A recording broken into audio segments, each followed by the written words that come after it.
De quoi Louis Sarkozy est-il le nom? Est-il le futur président de la France en 2027? On va faire une analyse de Louis Sarkozy parce que je ne sais pas si vous avez remarqué, si vous avez la télé sûrement, si vous avez les réseaux sociaux aussi. On a du Louis Sarkozy, matin, midi et soir à la télé pour, un peu nous essayer de nous le vendre, comme une sorte de Sarkozy 2.0, un peu sur la ligne, Retailleau, libéral, réactionnaire, raciste.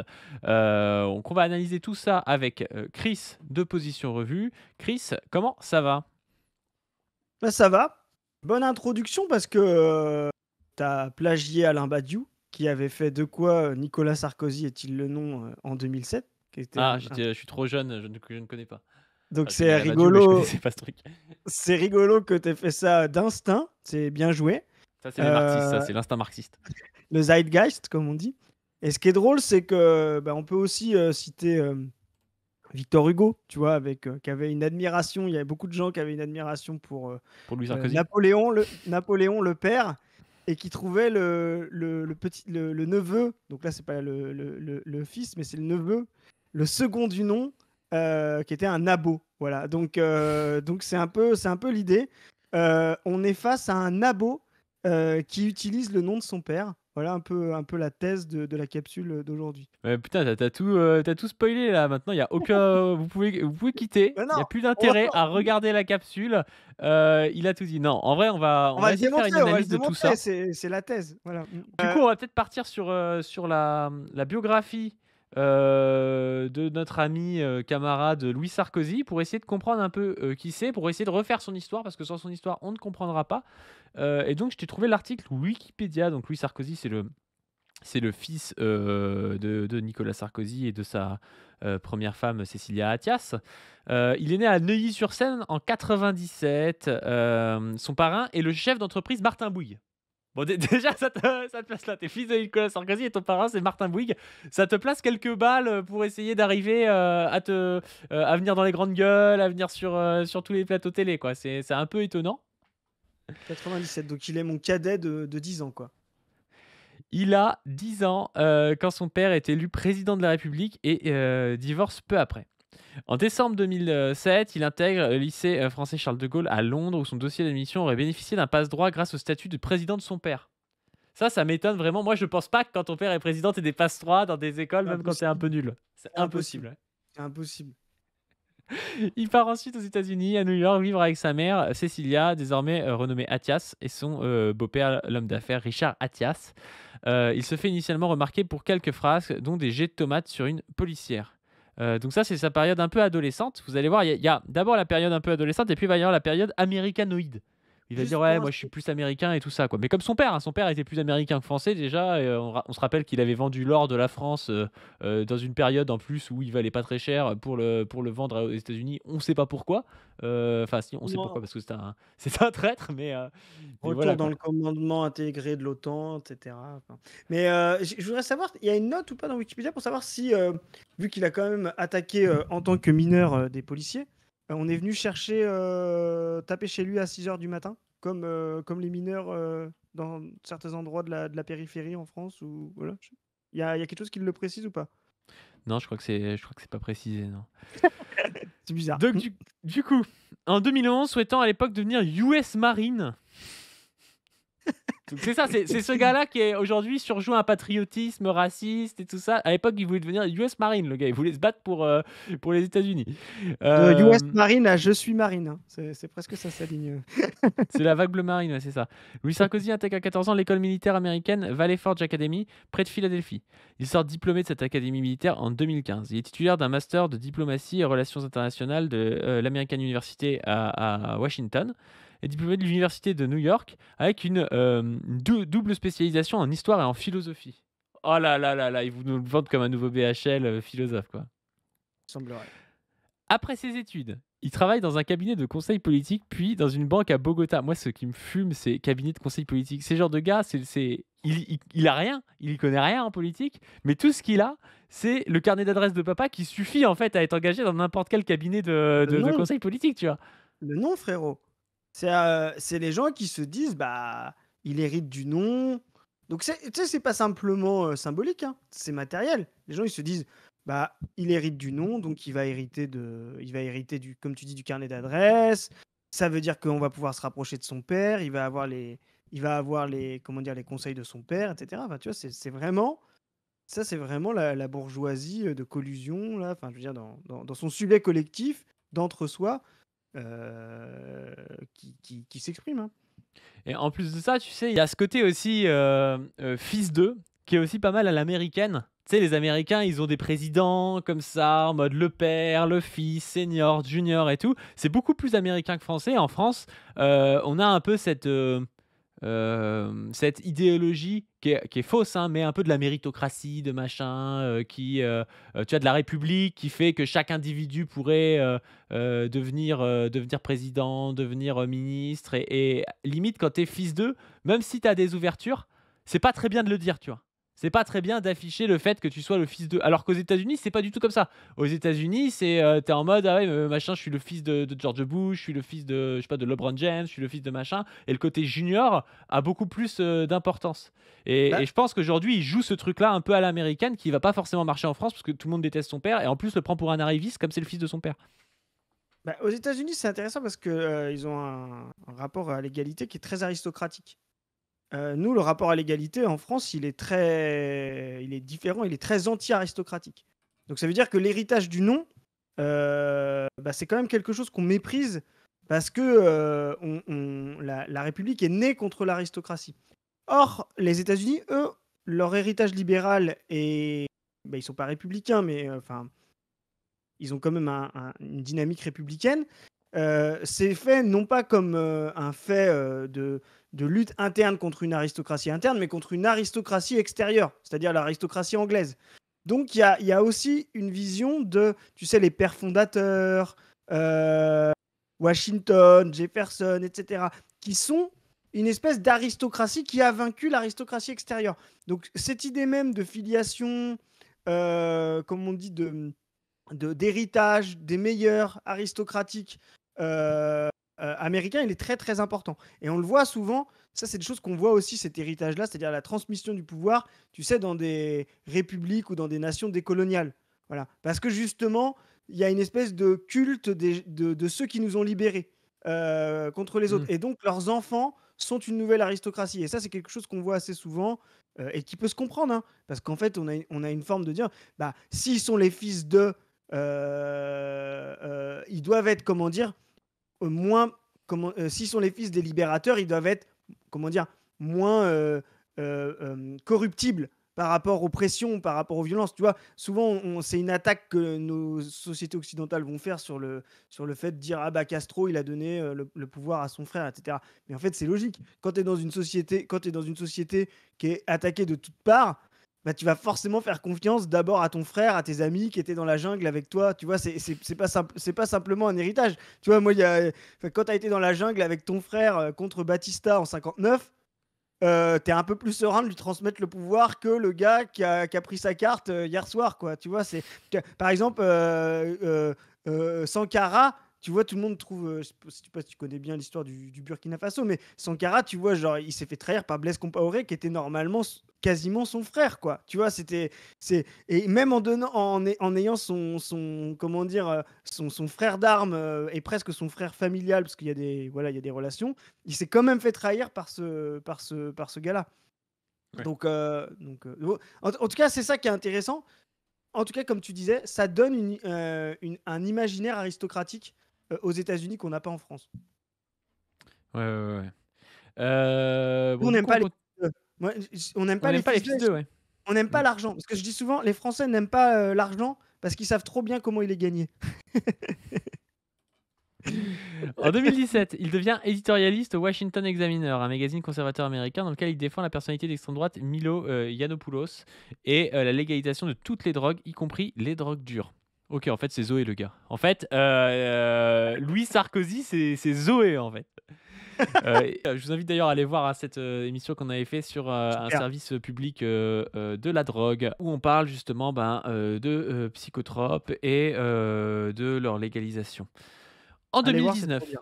Ouais, il lance une, collection de mocassins à picots. Wow! Le niveau de bourgeoisie du mec, genre le gars, c'est: «Je suis un fils de et j'ai lancé une entreprise de mocassins» et je peux te dire que ce mec, c'est pas lui qui les fabrique les mocassins. Ah c'est tellement drôle, c'est tellement Et précis de lancer une série ah de ouais, mais mocassins là à picots.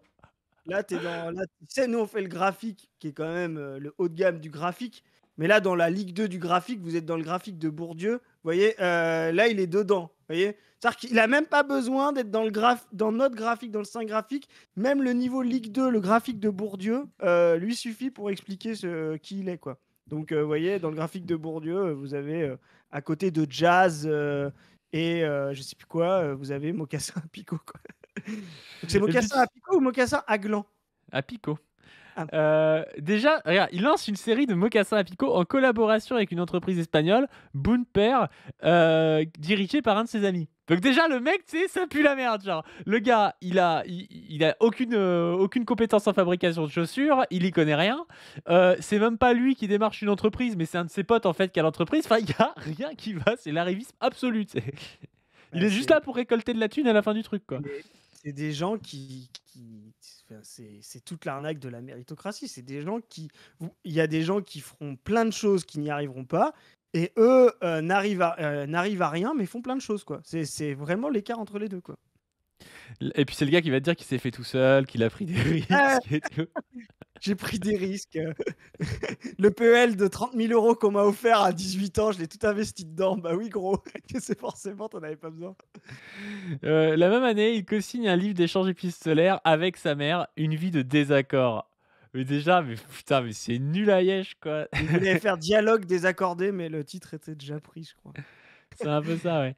En septembre 2020, il obtient un poste à l'ambassade de France pour une durée de 8 mois, durant lequel il réside avec sa compagne à l'hôtel Fairmont de Washington. Ouais, bon, en gros, il s'est fait payer 8 mois de vacances, quoi. Ça, Washington dans un hôtel. c'est pareil, genre, qui sur une lettre, une lettre de motivation obtient un truc comme ça, tu sais, genre à l'ambassade de France et tout.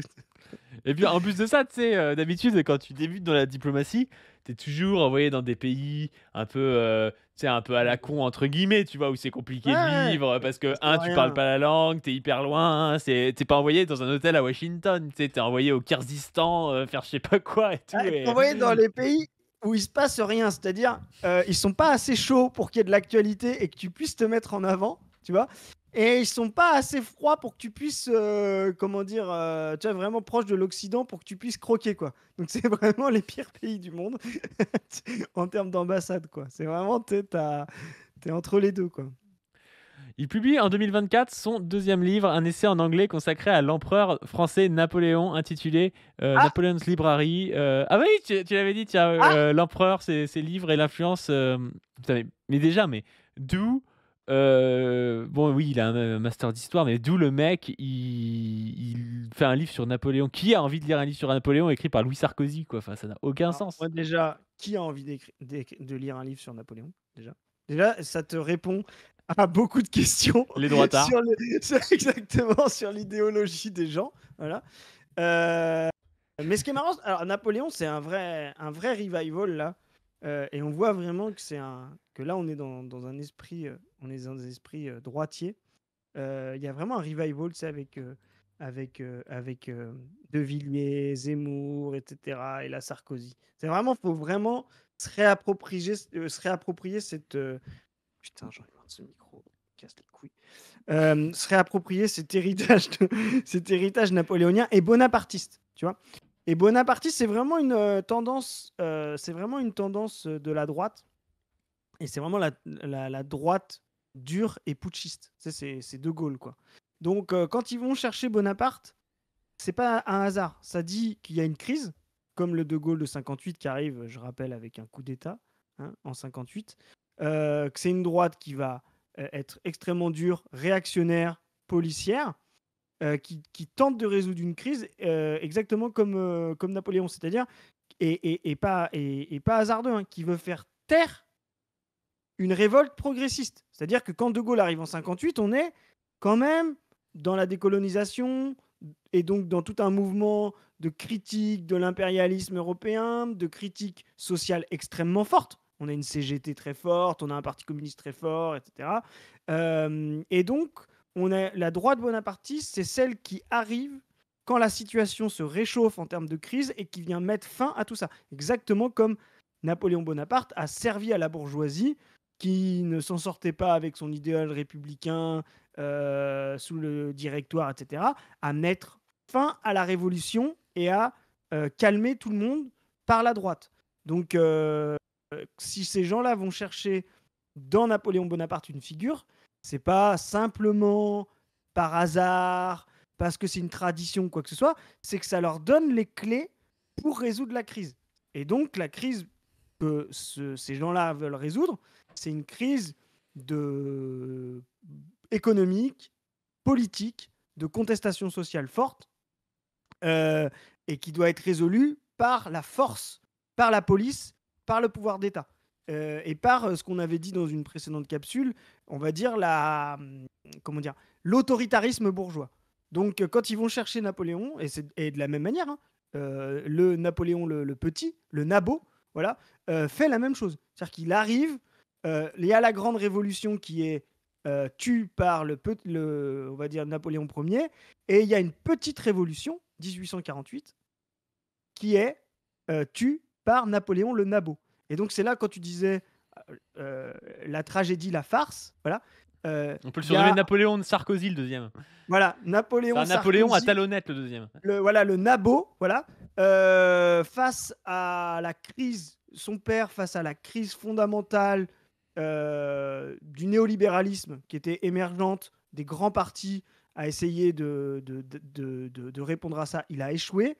Maintenant, on a le Nabo venu d'Amérique qui vient pour contester le wokisme sur les plateaux de Léa Salamé. Vous voyez, on a vraiment affaire à un nain politique et un nain intellectuel. Et ce qui est intéressant, c'est qu'il faut voir le niveau faible des droitards. Souvent, on a l'impression que les droitards sont très forts. Il faut voir le niveau faible des droitardés pour qu'ils s'attardent à cette figure. Ah, il a le nom de Sarkozy.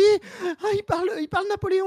Tu vois, alors, non, pour défendre les droitardés, je vais défendre les droitardés sur cette chaîne. Je suis pas persuadé qu'ils soient fans de Napoléon, de Sarkozy. Hein. Je pense que Louis Sarkozy, même chez les droitards, il passe pour un débile. Hein.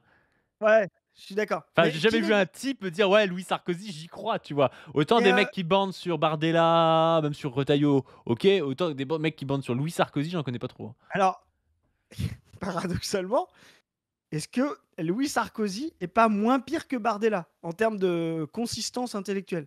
Je veux dire, si on doit. Bah, c'est une baudruche, Bardella, il est purement construit.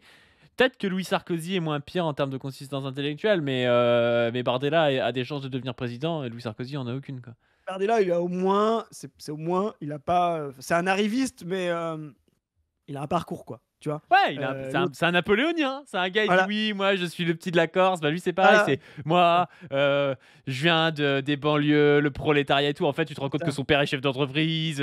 Tu vois, voilà, c'est bidon, mais au moins il a ce côté, il a ce côté là, quoi.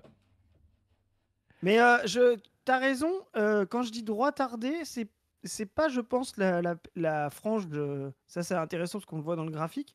C'est pas la frange qui vote Marine Le Pen, Bardella. Eux, ils sont déjà anti-Sarkozy. Donc je pense que l'effet du nom va pas. C'est plutôt le bloc bourgeois de droite, quoi, tu vois, qui est là-dedans. Pas du. Tu vois, c'est vraiment eux qui se disent, les gens déjà installés qui se disent ah, enfin, le retour, quoi. Tu vois, c'est leur Macron à eux, tu vois, c'est leur Macron voilà, à eux. c'est ça, c'est leur Macron à eux. T'as les mecs qui hésitent entre Wauquiez et Retailleau, qui sont partagés entre les deux et qui se disent bah, peut-être qu'en fait, faut Sarkozy, quoi. Tu vois, c'est vraiment les types qui sont les plus dégénérés en termes intellectuels, quoi. Ouais. Bon, on continue. Donc là, il est admis à l'Officer Candidate School, une école d'officiers de l'armée américaine en Géorgie, où il prête serment. Non mais le mec a prêté serment à l'armée américaine. Le gars vient nous faire des leçons de nationalisme et de patriotisme. Il a prêté serment à l'armée américaine, quoi. Enfin, l'armée qui a fait des dizaines et des dizaines de coups d'État au XXe siècle, qui a balancé des bombes nucléaires sur le Japon. Enfin, c'est la folie, hein. Non, mais enfin, mais pour lui, c'est son armée. Pour lui, c'est, tu vois, ce que je veux dire, quand il se revendique c'est pour ça que je dis que c'est des nabos. C'est des gens qui sont comment dire, des vassaux. Tu vois, c'est des petits rois vassaux de l'Empire américain. C'est typiquement ça, Louis Sarkozy. Donc effectivement, il prête allégeance quand même à l'Empire, quoi, à l'Empire américain. Et comme tu dis, c'est vraiment le, le pays qui a mené le plus de coups d'État, qui a tué le plus de gens. Tu connais la blague? Tu sais pourquoi il n'y a jamais eu de coup d'État aux États-Unis? Non. Parce que c'est le seul pays où il n'y a pas d'ambassade américaine. C'est vrai, c'est pas mal, c'est pas mal. Bon, on continue. Euh, Cependant, il décide de finalement revenir en France, car selon lui, ses liens d'origine avec la France freineront sa progression dans l'armée américaine. Parce que le gars, il veut devenir général américain. C'est quoi ce délire, quoi? Et puis en plus, tu vois l'arriviste. Si à la limite, tu crois à l'armée américaine, bah tu te dis, bah je vais tout donner. S'ils veulent pas de moi, ils veulent pas de moi, tu vois. En plus, l'armée américaine et les États-Unis, c'est quand même une terre d'immigration. Il y a plein d'immigrés aux États-Unis qui ont pu réussir des trucs, tu vois. Mais le mec te dit, je vais quand même retourner en France parce que je vais peut-être pas pouvoir faire de l'arrivisme maximal et peut-être qu'en France, je pourrais, quoi. Ouais, mais c'est En ça. septembre 2024, il devient chroniqueur en contrat d'exclusivité sur L-Série, qui le présente comme spécialiste des États-Unis. Ça, c'est un classique. On rigole, mais c'est un classique de la bourgeoisie. Ces types sont totalement mobiles partout dans le monde parce qu'ils ont l'argent pour ça. Parce qu'ils peuvent aller faire 2 ans aux États-Unis, 2 ans je sais pas où. Et après, étant donné qu'ils ont fait un voyage dans un pays pendant 2 ans, ils se présentent comme spécialistes du pays. Alors que c'est complètement con, il n'y a pas besoin d'être allé sur place aux États-Unis, même pour être spécialiste des États-Unis, tu pourrais, bon, c'est pas plus mal d'y être allé, tu vois, Ah mais non. tu pourrais avoir un très grand spécialiste des États-Unis qui est à jour sur plein de bouquins, plein de papiers, sur la presse américaine et tout, Ah oui. sans forcément y avoir vécu, tu vois, ça n'a rien à voir. Sinon, ça veut dire qu'il y a personne qui est spécialiste de l'Antiquité ou du Moyen-Âge.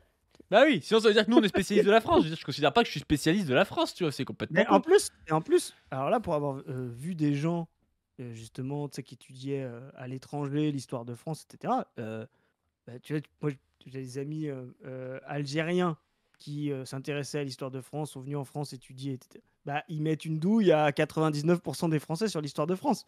Tu vois, Mm. parce que justement, ils s'y intéressent profondément dans toute sa dimension comme un objet d'étude. Alors que quand tu es français, tu t'intéresses pas comme un objet d'étude. Tu vois, Bien sûr, bien sûr.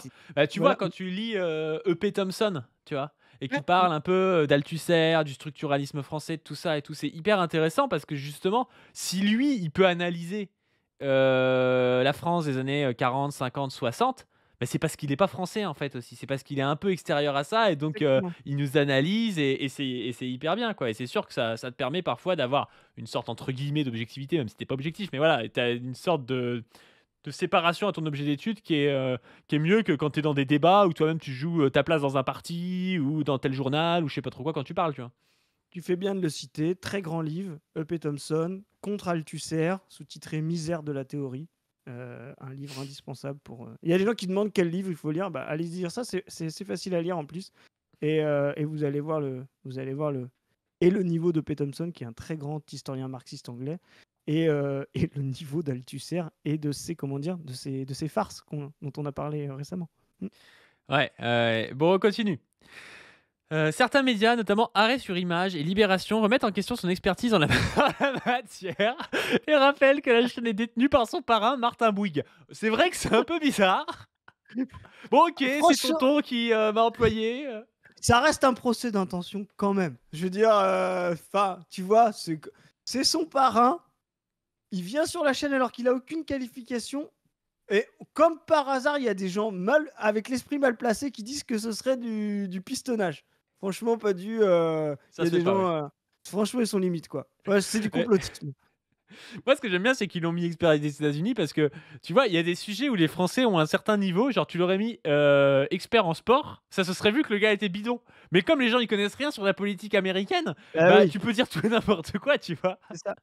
Mais c'est là où tu vois qu'il commence à y avoir, même dans ces petites classes-là, une petite crise. Il y a plus assez de place pour tout le monde. Quand il y a assez de place pour tout le monde, ces petits trucs de pistonnage ne provoquent pas ce problème-là. Tu vois. Mais quand il y a des gens qui ont fait des études, qui essayent d'avoir le statut d'expert, ils ont 2 doctorats, tu vois ce que je veux dire? Ils ont galéré à payer leurs études, comme en fait ils peuvent pas être profs, ils se remettent dans le journalisme et qu'on leur dit non, non Edouard, il y a Louis Sarkozy qui va prendre ta place, tu comprends? Louis Sarkozy quoi. Ben il a fait quoi?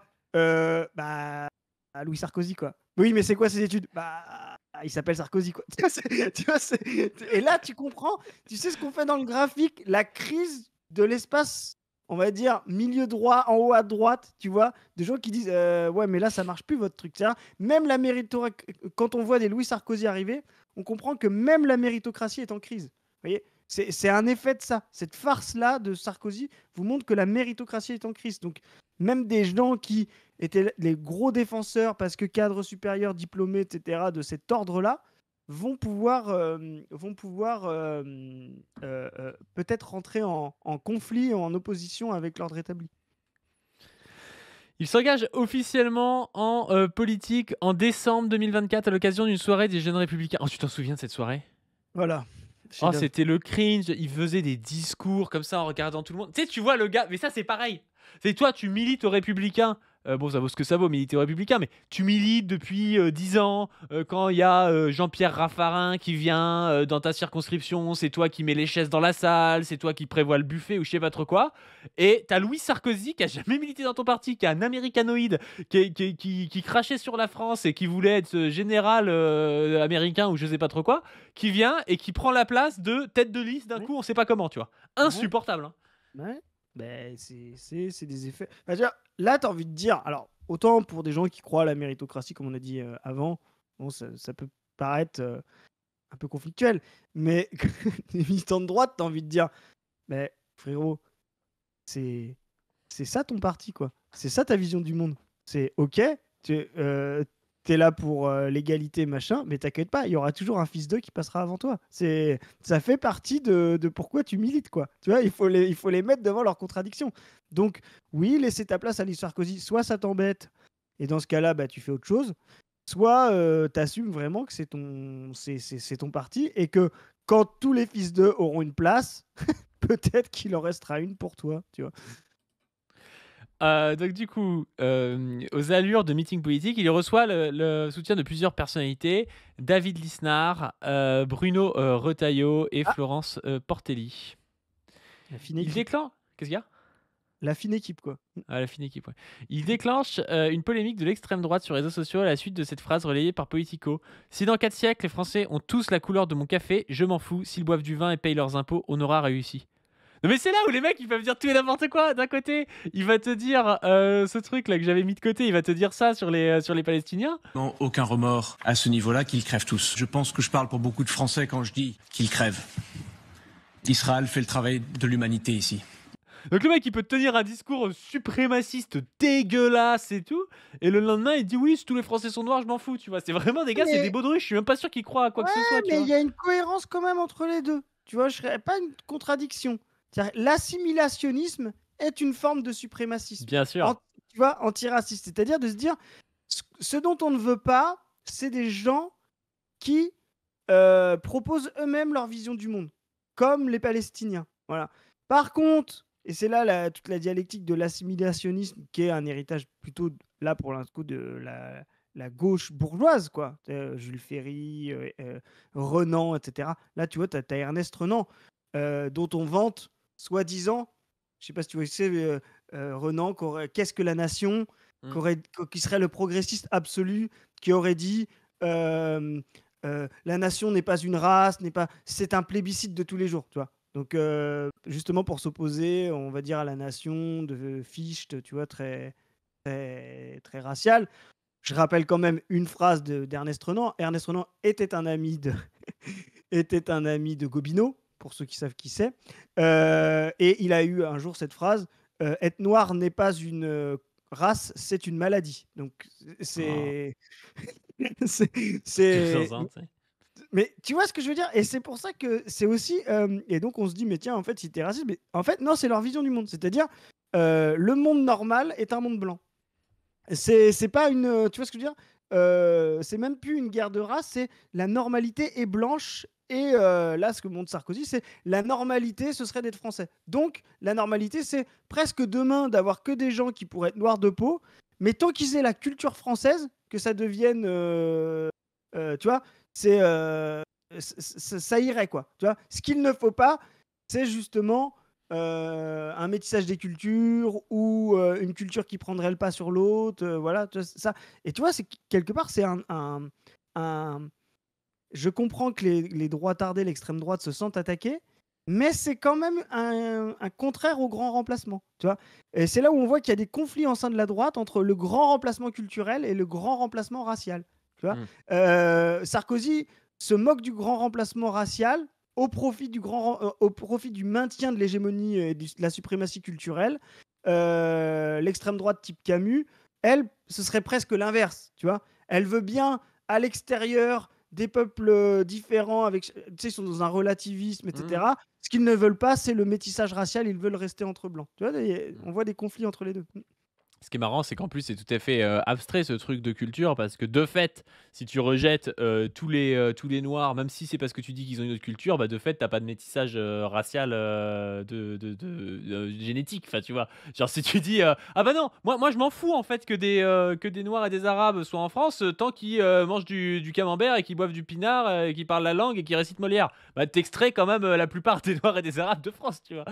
C'est ça, c'est ça. Et tu sais, comme si, en plus, tu sais, c'est comme s'il pouvait y avoir, ce qui n'existe pas dans l'humanité, des métissages raciaux, interraciaux, tu vois, je sais pas comment on peut dire, interethniques ou phénotypiques, tu vois, sans avoir le métissage culturel qui va avec.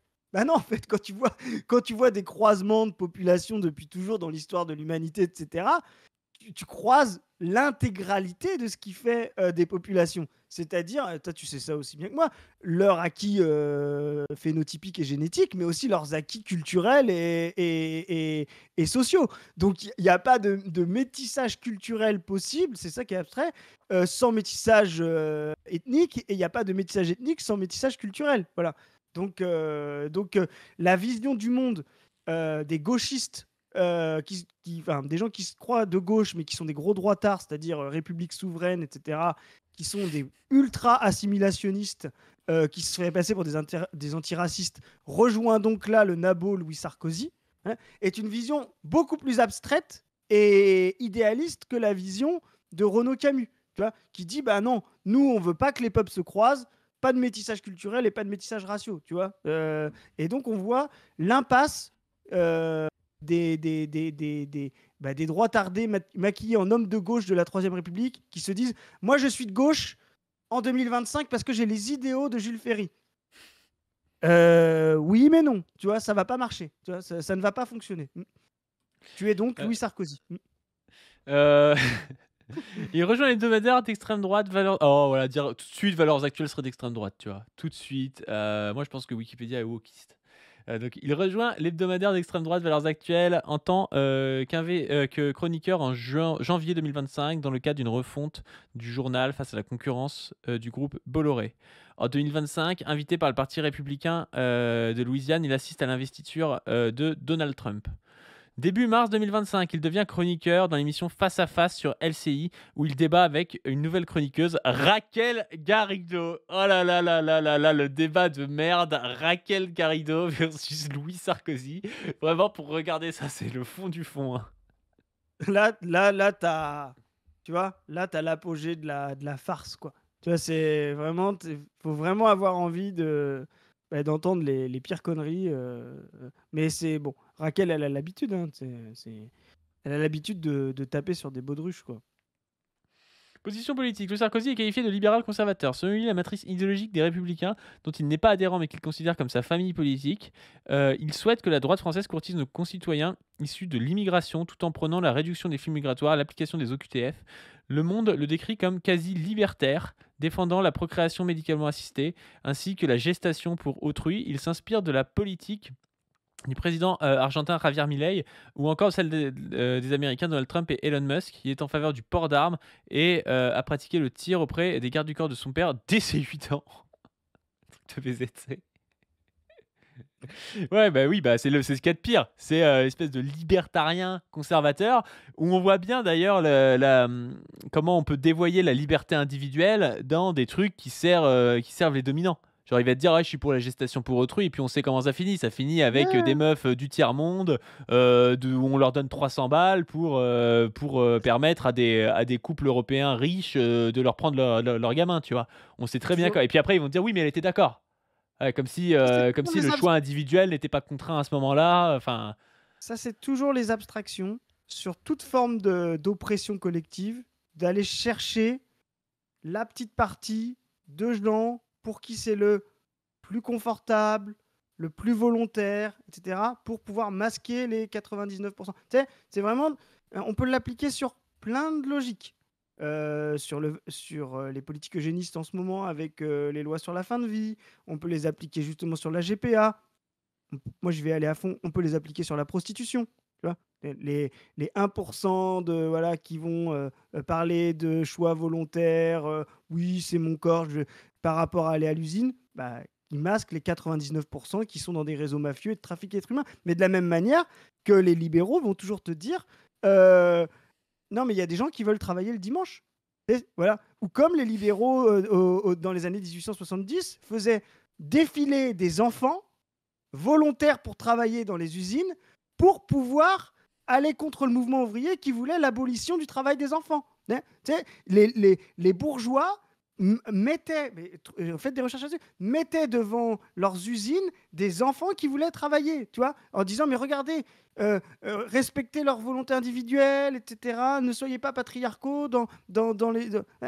Et donc ça, c'est vraiment le libéralisme qui se cache sous la conscience individuelle et la volonté individuelle, qui cache les pires violences sur le plan collectif. Voilà.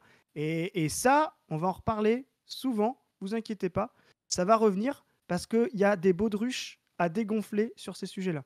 Et c'est pour ça aussi, tu vois, des fois les gens comprennent pas, tu sais, parce que sur la chaîne, c'est vrai qu'on fait à la fois des débats théoriques, de l'analyse plus politique, un peu pragmatique, un peu de l'actualité et des choses comme ça. Mais quand on se bat notamment sur tout ce qui est psychologie individualisante, c'est aussi contre ça qu'on se bat. C'est aussi contre quelqu'un qui va te dire ah oui mais cette personne elle veut ça, tu vois. Bah nous la psychologie qu'on essaie de porter, c'est une psychologie qui dit que l'individu est une production collective.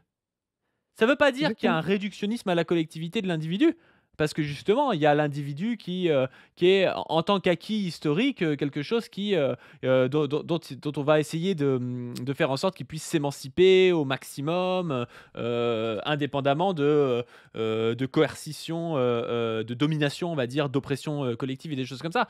Mais c'est important de ne pas mettre juste un focus sur l'individu en disant bah, on va analyser d'un côté des logiques structurelles, de l'autre côté des logiques individuelles, sans jamais comprendre que tout ça est relié par du collectif et que ce collectif parfois peut permettre l'émancipation du sujet individuel et parfois peut au contraire provoquer la domination du sujet individuel, qu'il en soit conscient ou non. Et c'est pour ça qu'on a ces débats sur la psychanalyse par exemple, contre une approche articulée sur le marxisme de la psychologie, quoi. On l'a dit avec notre projet jeu de cartes, l'activité des individus, c'est-à-dire leur choix, etc., est permise et limitée par les rapports collectifs. Pourquoi aujourd'hui il n'y a plus, vous allez trouver beaucoup moins d'enfants qui ont envie de travailler à 12 ans dans des usines que vous pouvez en trouver au 19e siècle, parce que les rapports sociaux ont changé et ne permettent plus, ou de manière très éparse, voilà, cette envie d'un enfant de 11 ans d'aller travailler à la chaîne dans une usine. Parce qu'il y a de la protection sociale, parce qu'il y a de l'éducation collective, parce qu'il y a des droits pour ses parents, il y a des moyens de subsistance solidaires qui ont été mis en place. Voilà. Donc, l'idée même comment dire, de la conscience individuelle et de sa volonté, nous, on ne va pas la nier, on ne va pas la déterminer, tu vois ce que je veux dire, Padu, on ne va pas la rendre complètement automate, mais on va dire elle est possibilisée et limitée par certains rapports sociaux.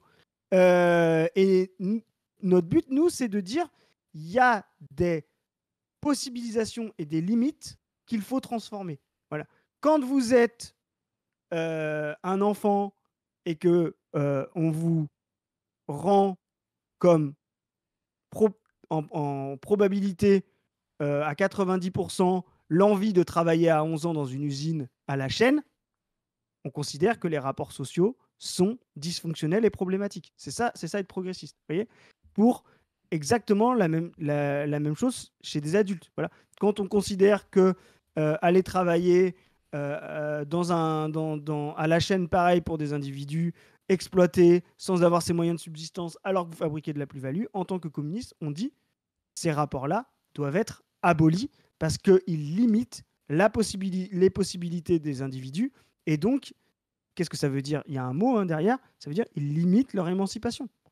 Et, L'émancipation, c'est toujours la maximisation des possibilités. Vous voyez, et on... on va revenir sur la capsule, je finis juste, mais un Louis Sarkozy, dans les rapports structurels qu'il a dans les sujets collectifs à lesquels il appartient, il a 100 fois plus de possibilités que un enfant d'ouvrier sans diplôme et encore plus racisé, etc. Vous voyez, ça, c'est l'intégration des sujets collectifs. Il y a des sujets collectifs qui vous donnent beaucoup de cartes et puis des sujets collectifs qui vous en donnent très peu. Voilà. Et c'est pareil pour la question, par exemple, de la GPA. Et quand on dit ça, en plus, il y a des gens qui vont croire que ce serait une pensée réactionnaire, tu vois, d'être critique de la GPA actuellement. Ce serait parce qu'on voudrait pas qu'il y ait des gens qui se sentent, que des individus soient libres de pouvoir procréer pour autrui.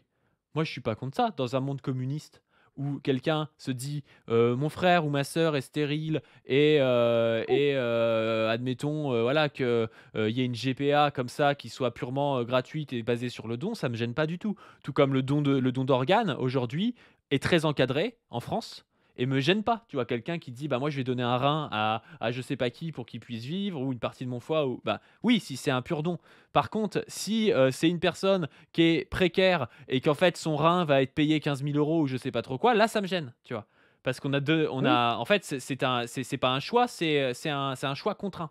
Et tout comme on le disait souvent sur la chaîne.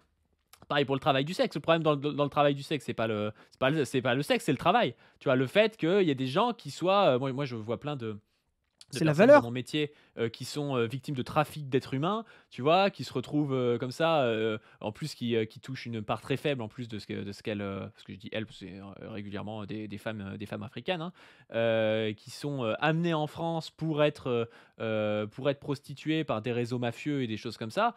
La part d'agentivité des gens là-dedans et d'émancipation est tout à fait sommaire et ces personnes-là sont victimes de tout ça et sont oppressées par tout ça. Dans une société où on te dit, bah, il y a des gens en fait qui, comme activité, auraient du sexe comme activité sociale, je sais pas, notamment avec des personnes qui ont un handicap, qui pourraient pas en avoir, ça me gêne pas particulièrement. C'est quelque chose à Ah penser. bon. Je suis pas spécialiste du sujet, tu vois. Non, Mais mais tout le problème, c'est que ce soit contraint et qu'on nous vende ça parfois par un micro pourcentage, on va dire, de personnes où c'est peut-être pas contraint ou moins contraint, tu vois, pour parler au nom de l'immense majorité des gens où c'est contraint, tu vois. je te dis, c'est comme si tu disais, on va réduire le capitalisme à la petite scope bio de Montreuil Sud, tu vois, qui vend des fruits et légumes locaux, tu vois. Ah, mais regardez, lui, il a quand même une petite entreprise, mais il traite bien ses salariés, etc. Donc le capitalisme, ça peut être, comment dire, vertueux et progressiste. Bah oui, mais d'accord, mais ça masque 99,9% de l'exploitation derrière, en fait. Ça ne dit rien, c'est non significatif. Et comme tu disais tout à l'heure, le problème, c'est jamais le sexe, c'est toujours le travail. Et derrière le travail, c'est quoi? C'est l'acquisition de valeur en termes de ressources individuelles. Que, on avait fait le débat là, avec Lydie Philippe, tu te rappelles, et puis il y avait Zoé. Le but, c'est que quelqu'un ait envie de coucher avec 1000 mecs. Moi, ça me pose, à la rigueur, si ça pose des problèmes moraux à quelqu'un ou des problèmes éthiques, peu importe. Ça ne me pose pas de problème social. Ça me propose. Mais par contre, que ça devient un moyen de subsistance, c'est-à-dire un moyen de faire tourner de la valeur d'échange, c'est-à-dire comment dire, de maintenir le capitalisme dans ces formats d'accaparement de valeur d'échange et de circulation de marchandises, là, c'est problématique. Exactement, c'est pour ça que dans ce qu'on contraint là, c'est des structures. Ce qu'on attaque là, c'est des structures. De la même manière qu'on ne va jamais reprocher aux enfants qui travaillent de travailler. On ne va jamais reprocher aux ouvriers prolétariens de dire ah, mais en tant que prolétaire, pas dû, vous reproduisez quand même le capitalisme, c'est peut-être un peu de votre faute. On va vous pénaliser. Non, personne n'a envie de pénaliser, criminaliser les prolétaires.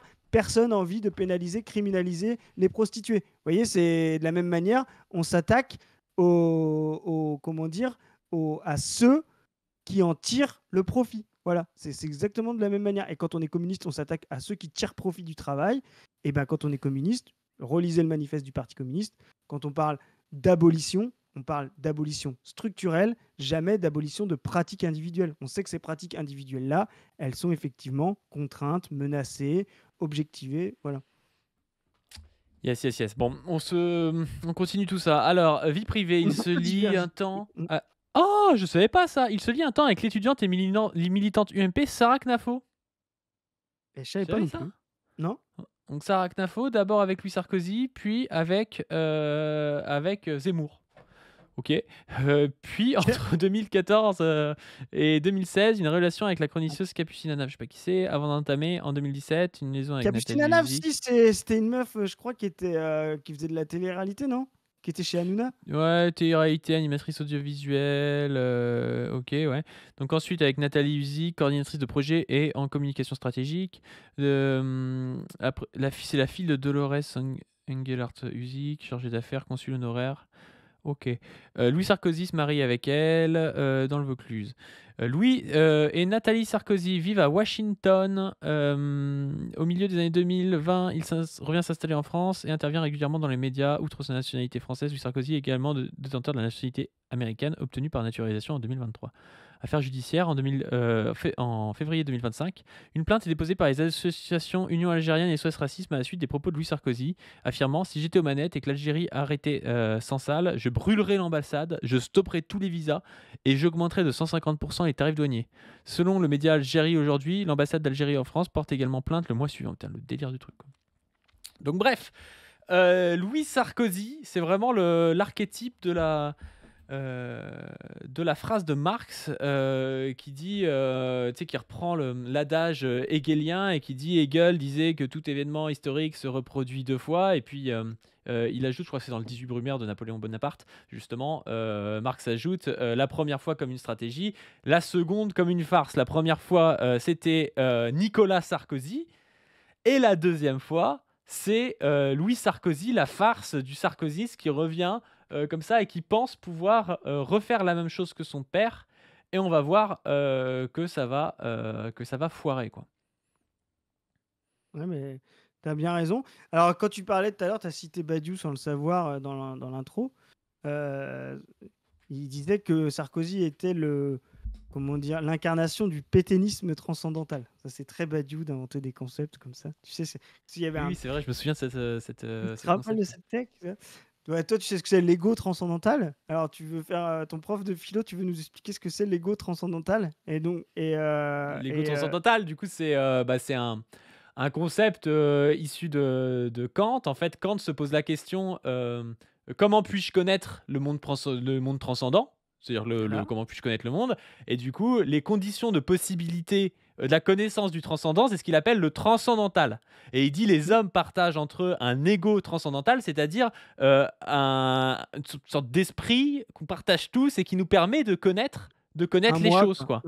Ouais, c'est ça. C'est quelque chose qu'on partage tous et qui nous permet de connaître, quoi. C'est l'ego transcendantal kantien, quoi. Et donc et qui filtre en fait le monde, et du coup s'intéresser à ça, ça nous permet à comprendre comment ça lui permet chez lui de comprendre un peu le filtre qu'a l'esprit humain. L'ego transcendantal filtre un peu la réalité, filtre le sensible pour essayer d'atteindre le réel, mais l'atteint jamais vraiment, parce que étant donné qu'on le filtre, on est biaisé donc on ne peut pas atteindre la chose en soi chez Kant, ce qu'il appelle la chose en soi, c'est-à-dire la vérité du réel, quoi. Enfin, mais ce moi, cet ego transcendantal est la condition même de la transformation du monde. C'est tout le. On ne peut jamais. L'ego individuel ne recoupe jamais l'ego transcendantal, qui est trop grand pour lui, mais c'est là où nous on va parler de sujet collectif, parce que ça va rassembler le truc. Il n'est pas encore dans l'activité coopératrice qui fait sujet collectif. Il pense quelque chose au-dessus qui rassemble les individus, mais qui est l'explication de la réalité du monde concret. Badiou va nous parler. C'est marrant, on peut faire des concepts de philo grâce à rappeler des concepts clés comme ça. Badiou, lui, va dire il y a un pétainisme transcendantal. Et c'est chaque Français partage en lui-même le pétainisme transcendantal, c'est-à-dire ce qui fait la réalité de la France, c'est-à-dire cette envie d'un chef, d'un culte d'un chef quand il y a une crise, quand ça va pas, etc. Et on va le voir s'incarner à tout moment. avec De Gaulle, et donc avec Sarkozy 2007. Ouais. Et donc, on va pouvoir revenir à ça.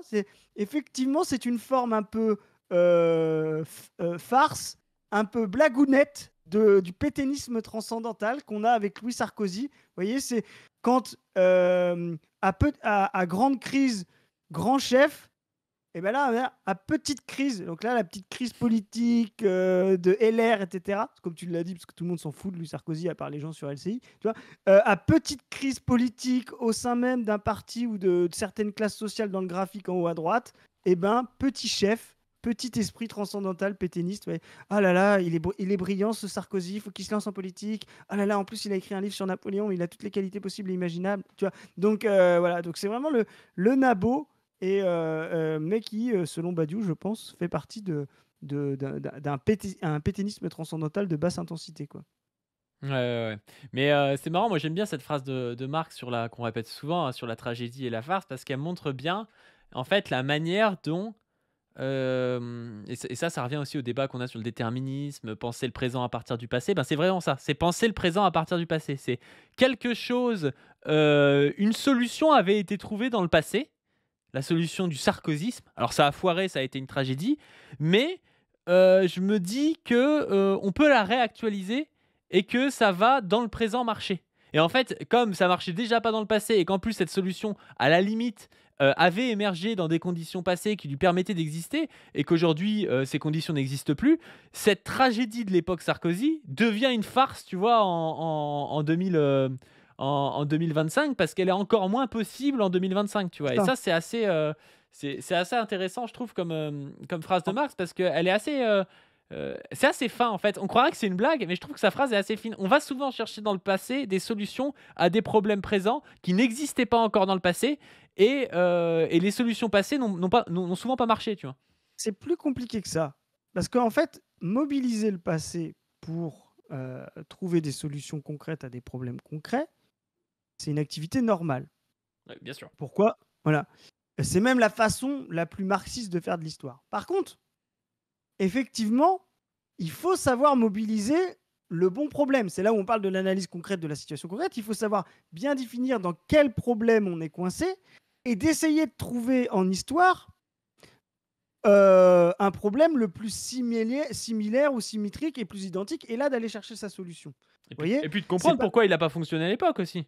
Exactement. Alors, De comprendre les limites de la solution de l'époque. Voilà, des fois il fonctionne et des fois il fonctionne pas. Et donc c'est aussi pour ça que, vous voyez, par exemple, l'autre fois je discutais avec des camarades en disant, il y a 20 ans, quand moi j'ai commencé à lire le manifeste, ouais, même un peu, presque, ouais, 20 ans, ouais, c'est ça, un peu plus même. Le manifeste du Parti communiste, c'était un livre extrêmement daté. Ce qu'il y a 20 ans, on n'était pas encore dans une crise de refondation, d'organisation progressiste et communiste, etc. C'est un livre qu'on faisait lire, mais qui était extrêmement daté. Et des livres de Lénine, par exemple, comme Que faire, étaient un petit peu plus actuels.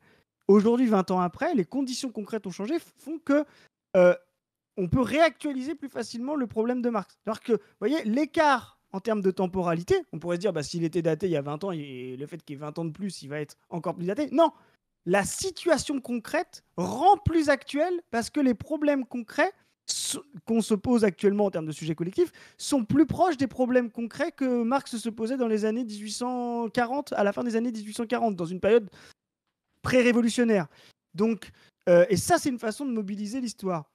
Ce que dit Marx, et qui a ça en tête, effectivement, c'est qu'effectivement, quand tu vas mobiliser une solution qui a peut-être marché, et c'est là l'inverse, c'est pas qu'elle n'a pas marché, mais qui a marché dans une certaine configuration du problème, et de se dire, parce qu'elle a marché à un moment, dans une autre configuration, je vais pouvoir la ressortir, là va se transformer en farce, parce qu'en fait, les conditions concrètes de cette solution ne sont plus réunies. Et c'est là où, en fait, c'est-à-dire que une tragédie, la première fois, c'est une tragédie parce qu'elle marque l'histoire, et la seconde fois, c'est une farce parce qu'on vient la sortir là où il n'y aurait plus du tout de nécessité.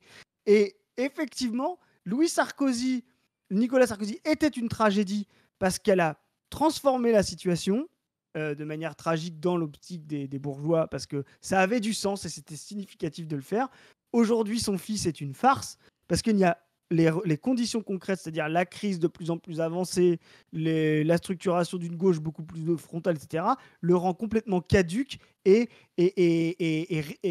ridicule par rapport au problème. Et c'est ça, en fait, la différence entre les deux. C'est même pas simplement de prendre une solution qui a pas marché et d'essayer de la refaire marcher. C'est même une solution qui a marché, mais d'essayer de la refaire marcher dans d'autres conditions. Et ben là, ça ne marchera pas. Voilà. Et donc, ça se transforme en farce parce qu'on se dit, mais vous voyez ce que c'est une farce? Quand vous rigolez d'un truc, souvent, il y a de l'absurdité derrière. Vous dire, qu'est-ce que ça vient foutre là? Et ben, vous voyez, la farce Sarkozy, c'est ça, c'est qu'est-ce que ça vient foutre là, quoi? Tu vois, autant vous comprenez que Nicolas Sarkozy, c'est tragique parce que ça a une dimension historique et vous comprenez pourquoi ça a du sens. Autant que vous dites Nicolas Sarkozy, vous rigolez, c'est une Louis. farce, que vous dites, qu'est-ce que ça vient. Oui, Louis Sarkozy, c'est marrant parce qu'il a, comme Louis-Napoléon Bonaparte, Louis-Nicolas Sarkozy, tu sais, ça fait les mêmes.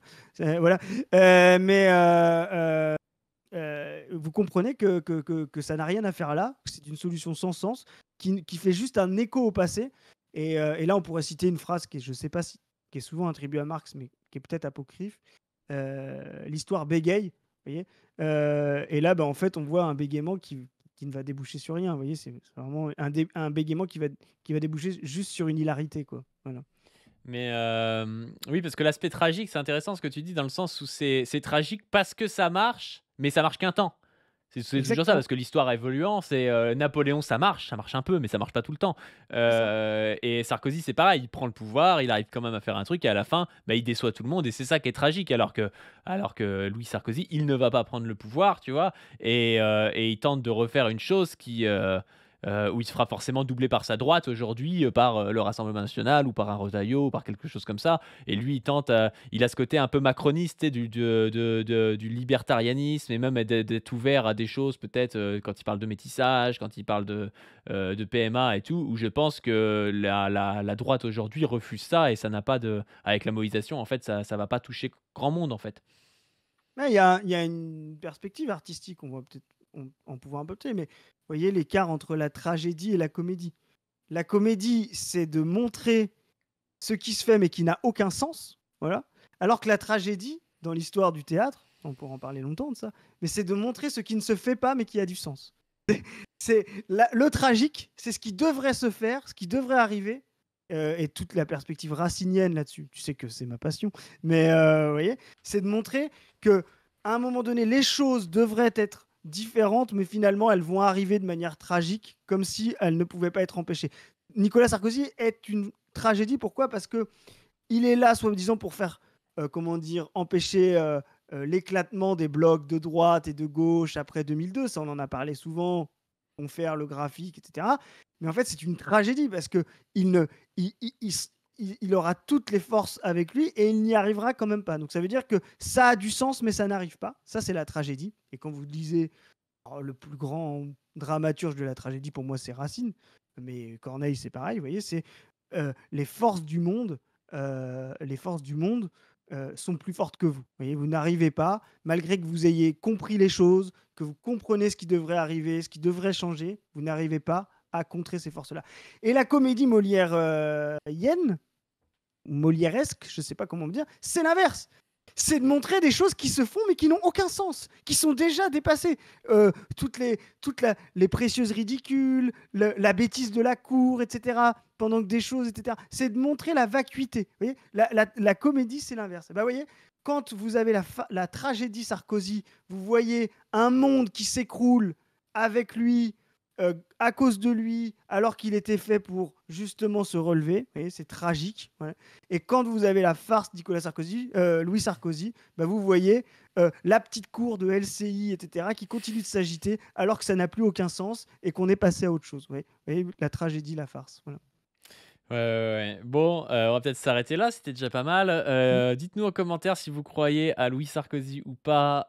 Sur ce, n'hésitez pas à donner sur le Tipeee pour nous aider, pour aider notre asso. Je rappelle que nous, on ne touche rien. Il y a que le monteur et le graphiste qui gagnent de l'argent avec ça. Ça nous permet par contre de payer du matos, des déplacements, du cadrage, tout ce que vous voulez.